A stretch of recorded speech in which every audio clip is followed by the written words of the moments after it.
Hello and welcome to the Gaggle, where we challenge and, if necessary, destroy media narratives. I'm George Szamuely. With me today, of course, is co-founder of the Gaggle, Peter Lavelle, host also of RT's talk show, Crosstalk. Well, Peter, we've come to that moment in the week when people are starting to tremble. We are going to name our thumbs ups and many, many thumbs downs for the week. So, And Robbie's here as a observer. Okay. so Observer. the fate of many people now is in the balance. So I hope people are sitting comfortably. All right, I'll kick off. Big thumbs down of the week. Barack Obama. He insists on weighing in on every topic under the sun, and all he's doing is tarnishing whatever threads are left of his reputation. He's now essentially become a kind of a scourge for white America. Now he's openly attacking white America, the very white America that voted overwhelmingly for him twice, the very white America that ensured that he's going to live in clover and his wife will live in clover for the rest of their days. He is an extraordinarily divisive person. I mean, instead of talking about how we can reconcile, how we can resolve differences, he wants to aggravate differences. And for him to start talking about Trump and how the Republicans are calling into question the 2020 election, and that's a threat to democracy, when what we have been talking about and what journalists should be talking about, what exactly did you do in 2016 and onward in undermining legitimacy of Donald Trump's victory in 2016 by cooking up the Russiagate hoax. And he, Obama, who personally cooked it all up. I think he's an utterly vile person. He fooled us. He had some very clever people around him who essentially concealed who he really was. People like David Axelrod or David Plouffe and all these who were around him in 2008. But we see now what sort of a creature he was. Well, his whole issue is that he can't comprehend that he isn't universally loved, and so people that don't love him must be racist. No, you are just an awful president and you're a narcissist. And you have trivialized the American presidency. You can say all you want about how Trump treated the presidency, but Trump was a brand before he showed up. And Barack Obama, what he's done is he's turned it into celebrity. It's a brand and he's going to the bank with it. And he wants to go to the bank with it in perpetuity and for his children. With his wife goes on these ridiculous morning programs like, my daughters can't even drive because they're fearful of the police. What do you mean they have Secret Service protection? What are they afraid of? I mean, you can't make this stuff up. It's just delusionary. I mean, on their part here. I mean, you give these interviews at Martha's Vineyard. I mean. I wish I had that kind of victimhood. I mean, I really do, okay? Exactly, victimhood, exactly. $12 million mansion in Martha's Vineyard, yeah, no, absolutely. And, how many magazine covers does she grace? How many TV shows does she go on? All of it is white America. It's white America who buys all these magazines where she graces the covers. And it's Trump's wife, who herself had been a supermodel, who didn't get onto not one woman's magazine ever featured her, not one fashion magazine ever featured her. Probably the most glamorous first lady ever. She's an immigrant, okay, on top of it, all right? I mean, she has an amazing, I don't want to downcast Michelle Obama's life. Good for her. She made it on top. That's what we're told to do, okay? But don't turn around and punch down. I mean, come on. Right. Come on. Right. How many people shell out money for those ridiculous glossy magazines, okay? Right. Really? So, I mean, I agree. And he's tarnished the presidency incredibly so. And, I mean, it's if, look at Tony Blair. Unbelievably, he weighed in over the week. Okay, that should be my first thumbs down. I mean, again, embarrassing himself with his ineptitude, okay, and his greed. You know, he's the ultimate grifter, and Obama learned from him. Okay, all right. My first thumbs down is another British Prime Minister currently serving, Bojo. At the G7, he said that what was it? We have to be okay. Of course, Build Back Better, and we have to get in touch more with we have to get more gender neutral. He said that. I missed that. Yeah. Wow. What's wrong with him? And what does that mean? What does that mean? Rebuilding the economy that is gender neutral. Yeah. I mean, is that, we're going to have unisex bathrooms? Is that recovery? I'm really at a loss. What do you I'm at a loss too, particularly as he's supposed to be a conservative, unquote. And I thought they were for families. I thought they were for, women, being there for children, making sure that we don't have latchkey kids, children growing up without parents constantly around them. Isn't that what conservatives are supposed to stand for? So now he wants gender neutral. In other words, throw everybody into the labor force. And the hell with children, upbringing, family. Well, Boris Johnson, for a conservative to say. Boris Johnson can get in touch with his inner woman all he wants. I'm more interested in policy, and his handling of this crisis in Britain is abysmal. Okay, I mean, make up your mind. That's what leader is supposed to do. Bite the bullet, and this is where we're going. Okay, you're absolutely right. Yeah, vacillating all of the time, and then you want to throw in this kind of stuff when Joe, the old segregationist, is in the room. I mean, I'm really, this is really lunacy. Okay. Yes. And this will lead me to one of my other thumbs down, the G7. But I have a very special criticism of that particular. Go ahead, you're. That's right. So that's a good one. Next thumbs down was the news that came today that Christopher Sign, who was the reporter, if you remember, who broke the story of the Clinton, what was the name of the Loretta Lynch meeting, the tarmac meeting, you remember, just before the election, which again, all the journalists had missed this tarmac meeting, except for this one, young reporter in Alabama. Anyway, today it's reported that he's dead. And let's say apparently suicide. Now, obviously we're not in any position to call this into question at this stage. However, it's very interesting that there's a list of awkward journalists who die of suicide in the United States, and no one ever dreams of going up to the president and asking, "Hey, this is bloody funny. There's these people dying suicide," because we have the NBC interview with Vladimir Putin, which we've already seen some excerpts of, but it's going to be in full or shown in NBC on Monday. We have the NBC reporter that accuses Putin of being a killer, and then he lists all these people who have died, including Boris Nemtsov, and so on and so forth.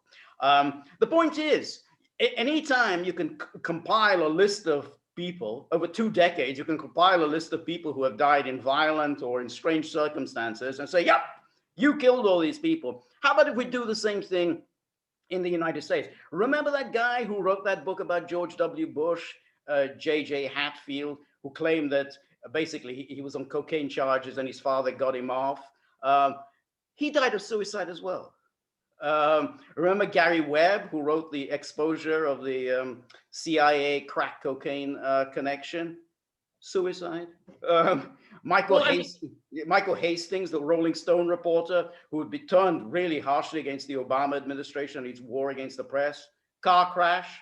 Now, we're not in a position to call this into question, but you could do the same thing, U.S. leaders, over the past 2 decades. Here's a list. Okay. Who's responsible? Okay, well, I mean, using that logic, okay, first of all, everyone, if you take all of the journalists that have died violently since the end of the Soviet Union, the vast majority of them happened under Yeltsin. So take that on board, okay? Number 2, if you want to use that logic, let's apply it. So George Floyd died during the Trump presidency. So Donald Trump is responsible for the death of George Floyd. That's how that, if you use that metric, that's how it works, okay? And but that's assuming Russia is a monolithic place. It's anything but, okay? It is not a monolithic place at all, okay? So, I mean, there are fun lists in all of this. Unfortunately, a lot of journalists, you know what journalists, what muckraking is in Russia is how people earn their money. And this is what angers people that have earned it through dubious means, let's put it that way. And then they're very ostentatious in spending their money. And that creates anger. Your competitors don't like it. And a lot of it has to do with money more than politics. Right. Russia is not a very political place, actually. Unfortunately, in my opinion, it's not very political. It's basically about how to make the country better and who does it and who doesn't do it well. So, yeah. So, I mean, this making up the lists. Okay, isn't it really interesting, George, how the Biden administration is really cowed by the media when it comes to when it deals with like Israel, when it deals with Russia. The media gets ahead of the shark here, and the administration is cowed because of what they did to Trump. Okay, and it's haunting them too. And you and I obviously will be speaking later in the week about the summit, and we'll be doing a special video on it following this one. Right. So. That's exactly right. But it's very interesting that reporters, when they go and interview Putin, they simply repeat US government talking points. Well, that's not really part of their job description. I mean, if you're a US journalist, your task is to hold US leaders accountable. It's not your job to hold Putin accountable. Yet they seem to think, well, our job is to hold Putin accountable. No, that isn't not your job description. Yet they just simply, go aggressively. They never talk to a US president, well, unless it's Donald Trump, with that kind of aggression. Well, you're a killer. What about all these people that you may have killed? And if you want to really be a journalist, when you're interviewing a foreign leader, particularly Vladimir Putin, a very relevant question would be, Mr. President Vladimir Putin, you'll be meeting your counterpart later this week. In your mind, what would be the definition of a successful summit? Right. That would be an interesting answer. Right. Yeah, that's right. And oddly enough, I mean, a couple of generations ago, I'm not even going to say one generation, but two generations ago, I think journalists did do that. I mean, I think they did go to a foreign leader and ask those type of questions, not ridiculous, like, hey, how many people have you killed today? I mean, but they're asking polite questions like, what exactly is your peace plan? How do you intend to implement it? Are you going to make it acceptable? I mean, just watch a YouTube, an interview with Gamal Abdel Nasser. I think it's about 1969, so it was already after the Six-Day War. Again, the top American journalist at the time, interviewing him and asking him exactly these kinds of questions. Not ridiculous, like, hey, why are you keeping all these people in prison? Why are you persecuting the Muslim Brotherhood? They don't waste time on nonsense like that. But on issues that actually matter to Americans, which is peace. Yeah. They've forgotten their vocation. Okay, I think I'm up here. We had the Inspector General's report come out on the Trump's photo op in front of the church here. Absolutely shattered the original media narrative. I mean, completely, absolutely, categorically. But then watching the media responses that, I suppose this AG is auditioning for becoming Trump's lawyer in Mar-a-Lago. Okay, I mean, it kind of just leaves you speechless. Okay, yeah. I mean, there must be an investigation. There was. Yeah.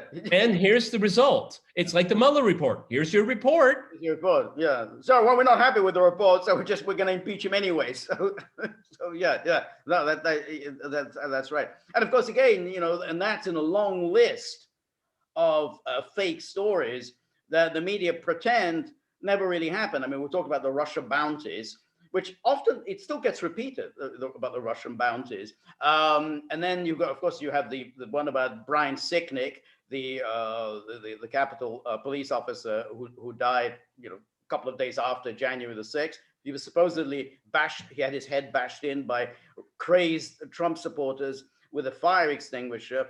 That story died. Oh, then we had the bear spray story. That story died. Now they just simply say 5 people died following the the Capitol Hill riots. I mean, it's like, so you just pretend that it, just didn't happen, and say 5 people died. Well, what connection did they have to Capitol Hill? He had blood clots. He had 2 blood clots. I mean, what the hell did that have to do with the what happened in Capitol Hill? So that's it. And the journalists just pretend, oh, good, it didn't happen. We just sort of move on to the next slide. Yeah, yeah. Well, because that's what they're supposed to do. Okay, they gin up these narratives for their own purposes, and if they get caught, they realize that there's no consequences for it. They realize this now. So what does that do? It makes you far less careful. You don't have to stick to any kind of norms, even very basic things of what's right and wrong. It's only to advantage. It's only to advantage, and they know that the entire industry will have their back. Okay, so it's really quite. And what it does is that's why people are turning off and tuning out. Okay, and tuning into places like the Gaggle. Okay, because our agenda is very different. Exposing the agendas of others. That's all we do. That's right. Yeah. No, that's right. I think I'm You're right. next. Yeah. Nigeria. We don't often talk about Nigeria. Nigeria has banned Twitter. Well, understandable. What does the U.S. government do? The U.S. government issues a strong condemnation of Nigeria for banning Twitter. So this same U.S. government that thinks it's okay to ban a former president, the president who got 75 million votes just a few months ago, that's fine. Twitter bans the former president, no problem there. But Nigeria bans Twitter, that's a threat to democracy. So it's not a threat to democracy when a former president who has enormous amount of support, he's thrown off, denied a platform. That's not a threat to democracy. But Nigeria banning Twitter, that is. The bizarre logic of the U.S. government is never ceases to amaze me. Well, because its origins are in hubris, this arrogance, just pure arrogance. I mean, the interesting thing is that these people are all, its State Department has Black Lives Matter flags, it has, gay pride and all of that. But Nigeria should get in line, okay? Right. It should get in line with these international norms, okay, which is a code for you better do what you're told, okay? I mean, right. they just don't have any kind of introspection of how ridiculous, double standard, hypocritical, and I would even say racist that is, I mean, how dare an African country defy us, okay? I mean, it's Twitter after all. Twitter, yeah. As if Twitter really has any real value outside of intentionally dividing people. Right, exactly. All right, I'm up. Jeffrey Toobin's back on CNN. I don't want to go. It's easy to go play with this one and be very spiteful and sarcastic. Is this that they just have really low moral standards over there at CNN, okay? And I don't really understand. I saw Toobin's reaction to it all. I mean, he's supposed to be their premier legal thinker. I mean, it was embarrassing. I thought the woman that had to do it, Alison Moragati or whatever her name, or something like that. Yeah. That was embarrassing as well. Right. But does CNN and Jeffrey Toobin realize that every time you see him, you're going to remember, oh yeah. I mean,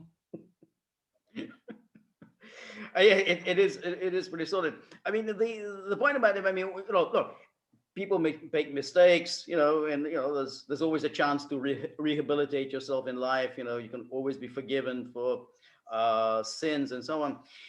Toobin is a very nasty character. I mean, there's a long history of him being extremely nasty and wrong every time. Exactly, to women, trying to force a former girlfriend to have an abortion. Then when she didn't have an abortion, refusing to pay child support and so on. This is not a good person. This is not a person who should elicit too much sympathy. And CNN is a kind of a rather a sordid place for doing it, because basically what should happen and what normally happens in American life is that when you make a blunder of this sort, let's say blunder, then you usually come back, but in a lower place. You don't come back to CNN. You come to something, Newsmax, say, or something of the OAN, or not quite on that rank, which is the normal practice. I mean, I think that guy, I've forgotten the name. He was also caught up in the Me Too movement. He was at MSNBC. He co-authored. Louder.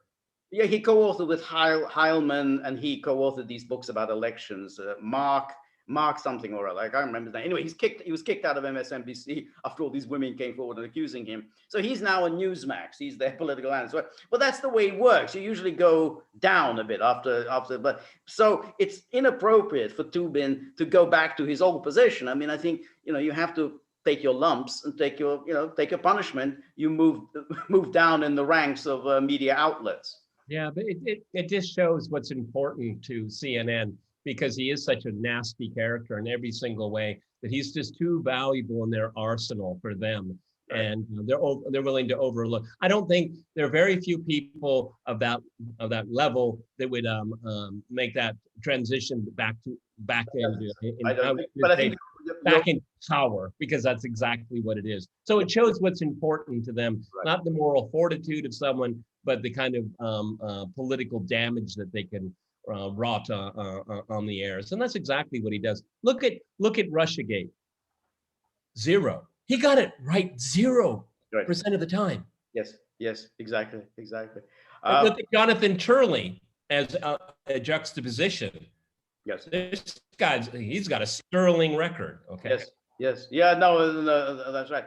I imagine CNN's thinking is that their ratings are really in the toilet. I mean, there's been such a collapse following Trump's departure that they're just scrambling desperately, hoping that they'll hit on the right formula to get back some of that audience that they lost. Because if you look at the ratings, I mean, it's just embarrassing. It really is. It's like, I mean, you're talking about just throughout the country, just about 200,000 people are watching.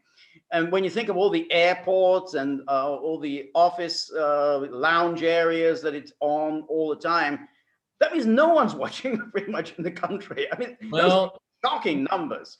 They're trying to go into the podcast business, okay, which will be funny and embarrassing to watch. But Jeffrey Toobin, what would it be called? Show your hands. Showing hands with Jeffrey Toobin. Show your hands with Jeffrey Toobin. That's not bad. So I was trying to avoid going there. All right. I failed. All right, you're up. All right. So, a little bit following up on what you were saying, which was the about the media and event, again, no real consequence. Following the exposure of the Lafayette Park hoax, there are all of these tweets by Biden and Harris specifically accusing Trump of sending in the army to clear out the peaceful protesters in Lafayette Park. I mean, they tweet, you can see them tweet after tweet after tweet that they sent. You would have thought one journalist would go up to either Biden or Harris and say, are you going to apologize to President Trump over sending out those tweets? Do you now regret sending out those tweets? No, it never occurs to them. No, never do it. It's like, I mean, you just send this out, and then the journalists shrug their shoulders, move on to the thing. I mean, there it is. It's there. That tweet still exists. You are accusing him of sending in the army against a very serious accusation against peaceful protesters, and we know it's a lie. And then the reporters just sit there, and don't even bother to ask Biden. Instead, asking him nonsense about what kind of ice cream did you get? Did you get the specs, the 1,000 aisles, whatever, the little sprinkle that you have on the ice cream? That's what they ask Biden. What do they call those? Freckles or speckles? I think it's. I've been gone a long time, but they're good. It's a long time. I haven't eaten ice cream in many years. So, but I remember those things you sprinkle on the ice cream. But you know why, George? You know why there isn't an apology? Because they were fighting Trump. That's all that matters. It doesn't matter the content. Exactly. I mean, come on, okay? Be serious here. Right. Because they're attacks. Right. And that was the purpose of it, is to attack, not to reveal the truth. And that's why they have no remorse for it. They're proud of themselves to this day because we got rid of them. We got rid of them. It didn't matter how we got rid of them. It does matter. It does matter. That's right. That's it. You're absolutely right. That was the only thing that mattered to them. We got rid of him. It doesn't matter what lie you put out. It was there. The sole purpose was to get rid of Trump. So it's the same with the thing. He's responsible for 500,000 deaths. He's responsible for the inadequate response to COVID. Just throw it out there. And if it works, great.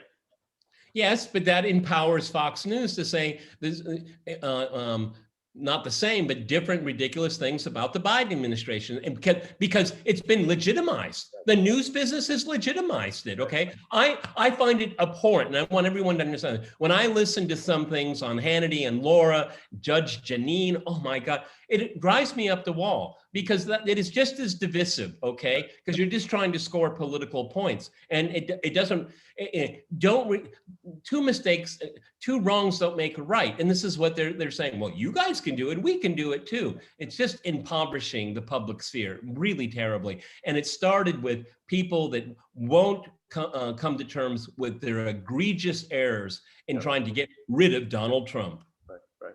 Yeah. Okay. Thumbs up. 50 years ago, the Pentagon Papers came out. What a seminal event in the history of the United States, okay? Right. Even in the Western world, I'll even go further than that, okay? Right. And it's such an important event. And it's been its memory has not only been tarnished, but it's almost like they're intentionally trying to get rid of it, okay? Right. And of course, I'm thinking of Julian Assange and his terrible fate. We had the Ellsberg come out, and he was vilified, and I mean, I'm sure he was in hiding for a while. I mean, terrified of what was going to happen to him, but he did such an amazing service to the public. And I would say Julian Assange and Snowden also did the same thing. But 50 years later, someone of Ellsberg's caliber is dismissed as an enemy of the state. Right. No, I think that's a very good thumbs up. It's very important also to remember that Ellsberg is not somebody who's sitting on his laurels. I mean, he actually says, you can't support me and the Pentagon Papers and be against Julian Assange. Don't give me that, because what I did is the same thing as what Julian Assange is doing. It's the same thing as Snowden is doing. It's the same thing as Manning is doing. I mean, that was he saying that, I was a whistleblower, so are they. So now, because it's safe 50 years on or 40 years on, 30 years on, to be for the Pentagon Papers. It's safe to be against the Vietnam War. So Pentagon Papers, great. Ellsberg, great, national treasure. Yeah, you can't, bask in something that happened decades ago. You got to be fighting for the things today. That's what matters today. It's Julian Assange today. It's Snowden today. Not something that happened 50 years ago. Yeah, I always find it hilarious. People come out. I'm against what J. Edgar Hoover did. Like, well, wow, take a bow. Yeah, exactly. Good for you. Exactly. Wow, that took courage, didn't it? Yeah. I mean, but you have the same thing now with people who I'm a critic of foreign policy. I think it was shocking what America did to Mossadegh in Iran. And I'm really opposed to the overthrow of Arbenz in Guatemala. That was shocking. I'm horrified by what happened to Allende. Yeah, great. All this 40, 50 years ago, it's 60, 70 years ago. That's fine. It's easy to be against those. What's happening now? I mean, that shows whether you're courageous or not. And if I'd been alive in 1861, I would have been against slavery. That's it, yes. Wow. That's right. Yeah. And I would have gone up to Hitler and I would have punched him in the face. These people are all clowns. Okay, you're up. Yeah, that's right. A bit of a thumbs up as well. As we've mentioned before, how in all these football matches, or soccer matches for the American audience, in Europe, particularly in the United Kingdom, there's this mandatory taking of the knee, which the British seems to have stolen completely from the United States. What any of that has to do with the British, is a mystery since it's an American thing. Anyway, they're doing this. Doing mandatory this taking of the knee before the start of any match. The fans They're not happy in Britain because all this time, basically, all the fans had been banned. The stadiums are empty, so the fans didn't have a chance to express their disgust. But now the fans are coming back and they are booing. But what happened was a Hungary-Ireland match last week. It was a Ireland match it was a friendly, and it took place in Budapest. The Irish team did they took the knee. And the Hungarians, they are voluble, expressive people. They went crazy. They started booing and hissing, yelling in rage at the Irish team taking the knee. And Orban, the prime minister, was asked, "Well, what did you think of that?" Well, as he said, Hungarians are often a little bit impolite. But the point is, for us Hungarians, we only take the knee either when it comes to our fatherland, when it comes to God, or when we're proposing to a woman. That's the only time we take the knee. Yeah, but does anyone go to a sporting event to learn the political ideas of the players? Good. I know if you think about it, these players, they're employed, they have employers, they have contracts. Right. Kind of like a lot of other people, they go to work every day. Yeah. So when you go to work, do you get on your knee before you start? Yeah, Who are you kneeling to? That's right. I've just been really mystified by all of this. On top of it, if you look at American football, or what the rest of the world call football, we call soccer. Right. These are very well-paid people. Right. I would even go as far as to say they are privileged people. Are you privileged people? And you know what? Their privilege has nothing to do with the color of their skin. You know what? It's because of merit. Right. They are good at what they do. That's okay. And the market says they're worth this. Fine. But why is this political dimension brought into it? It's not brought into any other realm of life that I'm aware of. You're absolutely right. I personally think that the sports authorities should have cracked down on this long ago and should have said that we're not going to allow this. Just as you put the example of an employer, employers wouldn't tolerate employees getting down on their knees before they start work or before they go into the boss's office. Well, I'm just going to go down to my knee because of Black Lives Matter. No one else would tolerate it. So it's outrageous that the sports authorities have done this. And the point is that nobody's interested in the political views of athletes because athletes don't know anything about politics. They spend, 15 hours a day, pumping iron or running up and down a track or whatever. They don't know anything about politics. So, they don't know anything about Black Lives Matter. The fact that they're doing it is just simply antagonizing the fans. And the sports authority should have known that that's not the way to get a thriving sport if you're going to antagonize the fans. I'm not a big sports fan, to be honest with you, but I got an idea. I'm just going to throw it out, maybe in left field here. People go to sports to stop thinking about politics, don't they? Yeah, right. I think so. It's supposed to be a political free zone. It is. It literally is. I mean, it's people there to celebrate athletic prowess. I mean, these are remarkable individuals who are stronger, fitter, faster than the rest of humanity. I mean, that's what people admire. All right. I have a thumbs down. As we go into summitry, the Pentagon has approved another $150 million to Ukraine, which will be used to kill civilians in the Donbass if push comes to shove. This is on top of the already $2.5 billion that has been, and Russia's meddling in Ukraine. So let me add this up here. I'm not great with numbers. You're better than I am. So it's 2.5 plus 150. So we're looking at 2.35. Right. Mm-hmm. And Russia's meddling in Ukraine. Okay. They don't have that kind of pocket change. Right. Meddle in Ukraine. Yes. That's right. And incidentally, at the same time as everyone is outraged that Russia is selling arms to Iran, with which Russia has perfectly appropriate arms agreements to sell them arms. but this is outrageous. They're selling arms. Who the hell are they to sell arms to Iran?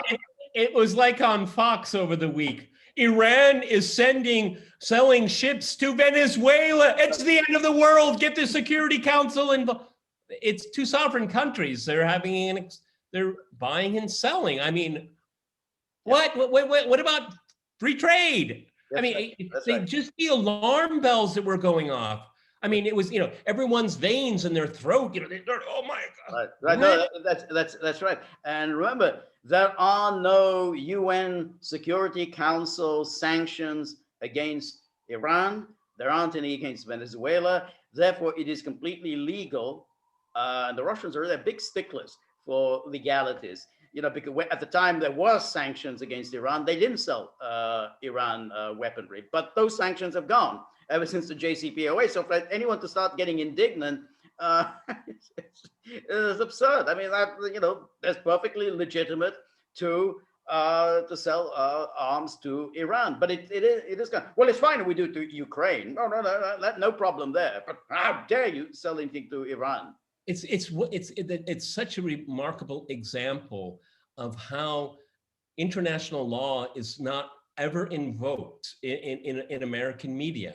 Okay, it's sanctions unilateral. And a lot of these sanctions would be deemed under international law to be an act of war, but it's never portrayed that way. And all the way to the simple-minded idiots that appear as guests on Fox, to the quote unquote sophisticates in think tankistan, okay?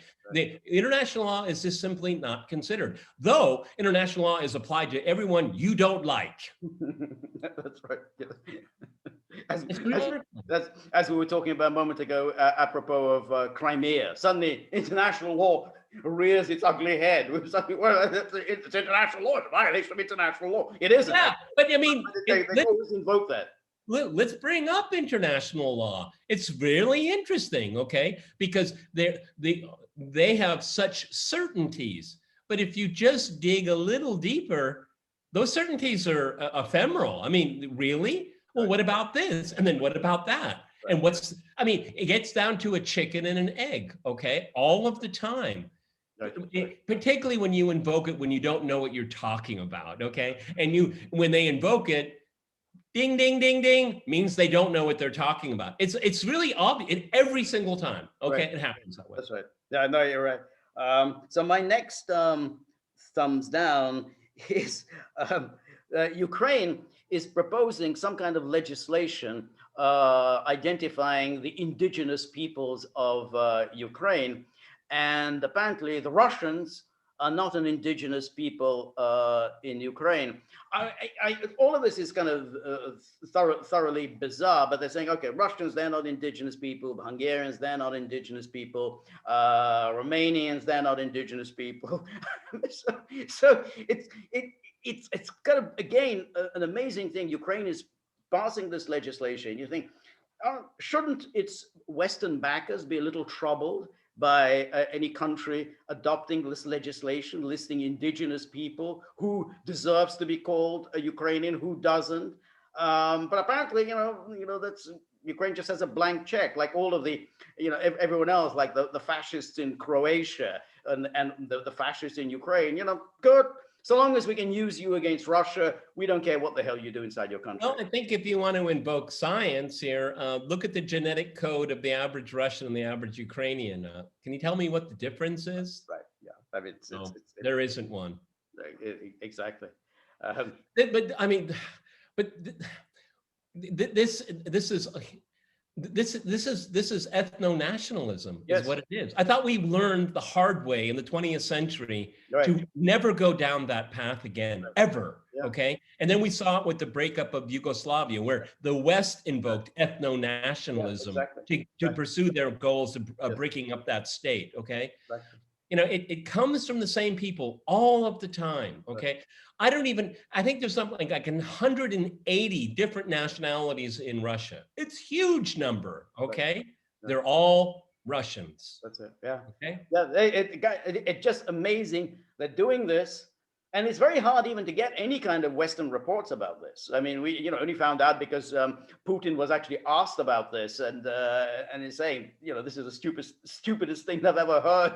The idea that the Russians are not an indigenous people in Ukraine. I mean, it's so. The foundation of the Russian state is Kiev.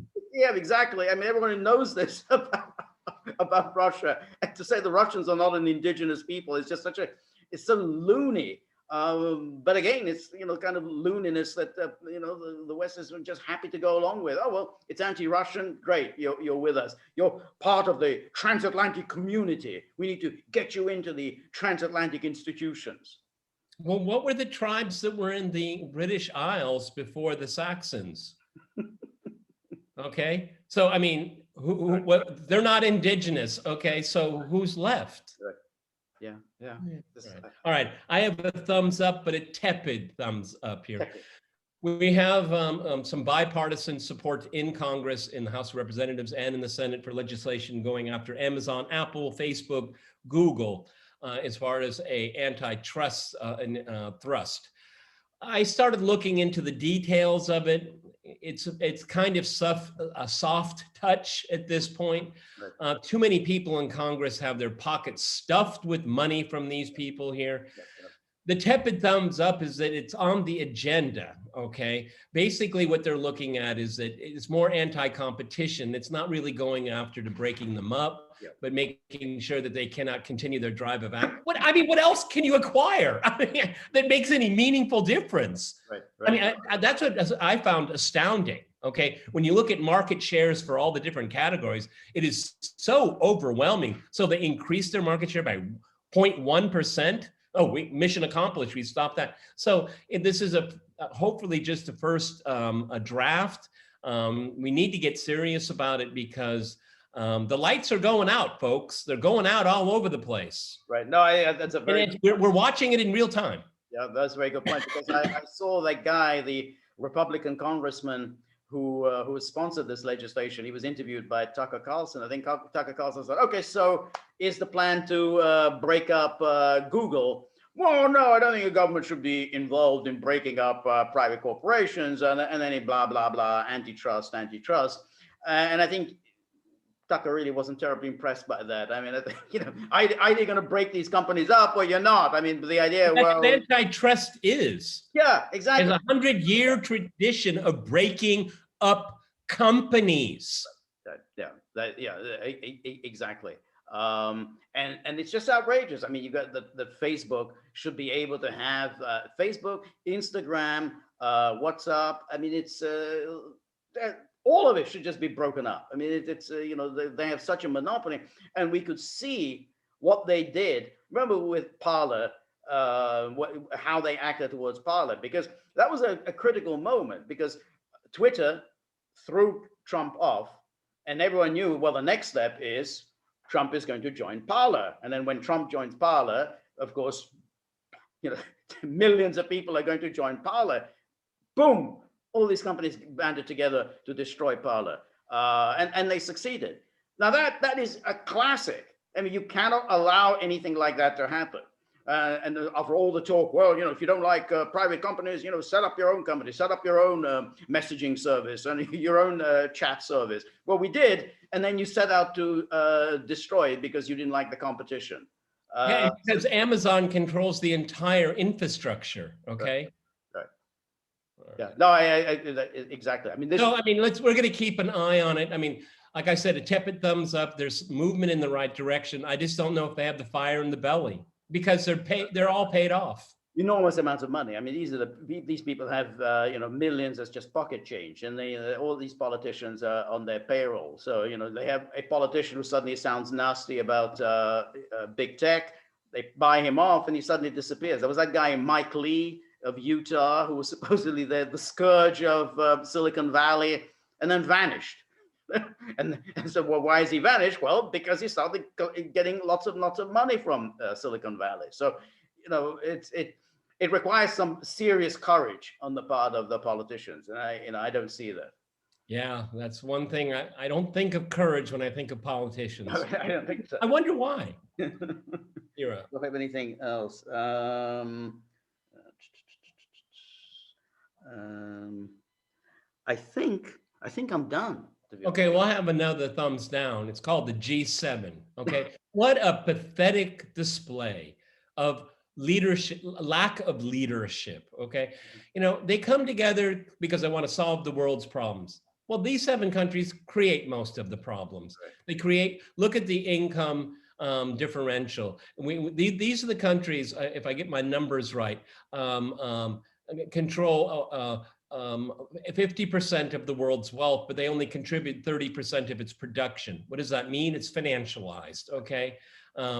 These are they represent the problems, okay? And then they band together. I mean, if you want to talk about shakers and movers, then why isn't China there? Why isn't Russia there? And they do this ridiculous dichotomy, they're the democracy club. Okay, well, India is apparently democracy too. And I mean, they have more voters than all the other countries combined, I think. Okay, I mean, even the way they package it and present it. And then look at the caliber of people in there. Justin Trudeau, he couldn't even remember to take off his frickin' mask, okay? When he's outside. How does Canada get to be in this club anyway? I mean, it's not exactly an economic giant, so it's it's kind of strange to shove Canada in there. I mean, if you're looking at who are the economic giants today, well, you got China, you got India, you've got Russia. I mean, France, Italy, and Britain. I mean, they're still middle-ranking powers. They're not. And it's called G7, but the EU gets a seat too. Okay, right. That has always irritated me. Okay, and that's like stacking the deck. Right. Yeah, that's right. But I mean, when they started, I think it was the G5. I think it was about 1975, and that was in the middle of the recession. But at that time, these countries were responsible for, I don't know what percentage of the world economy. So at least it made a little bit of sense, hey, these are the big economies of the world, and they're going to help us lead the world out of the recession. They didn't, but then it just became institutionalized. So now we can have these regular meetings.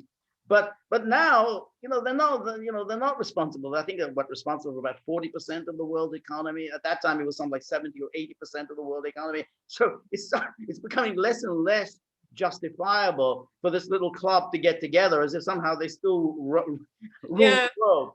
The most important decision they make is what's at the buffet. Okay, that's it. I mean, Trudeau's saying, what's good. Are we having shrimp, or are we having salmon?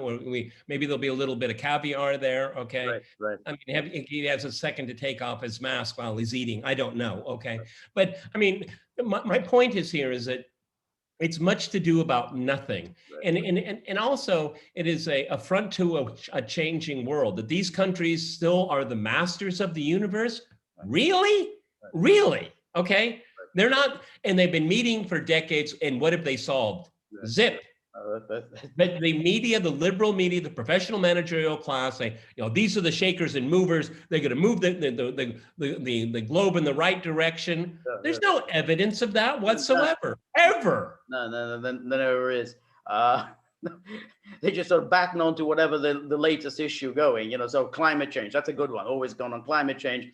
Now the pandemic, pandemic, it's a sort of, it's the latest. So these are the richest countries in the world, and billions and billions of people do not have the vaccine, have no access to it. And who is hoarding it?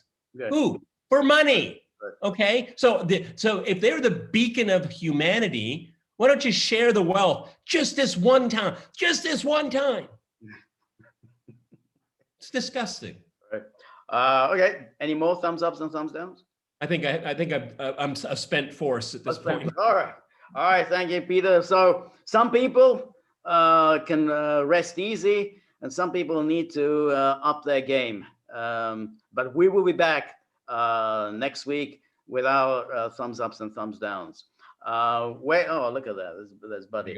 We're on locals, and Buddy really likes locals. You have to go to the gaggle.locals.com, and any support we very much support. And there's a tip jar. We call it the Buddy tip jar. The Buddy tip jar, because you see, feel free to tip Buddy if you folks have inclination. Exactly, otherwise, poor Buddy doesn't get to eat, and you wouldn't want to see that adorable dog not eating.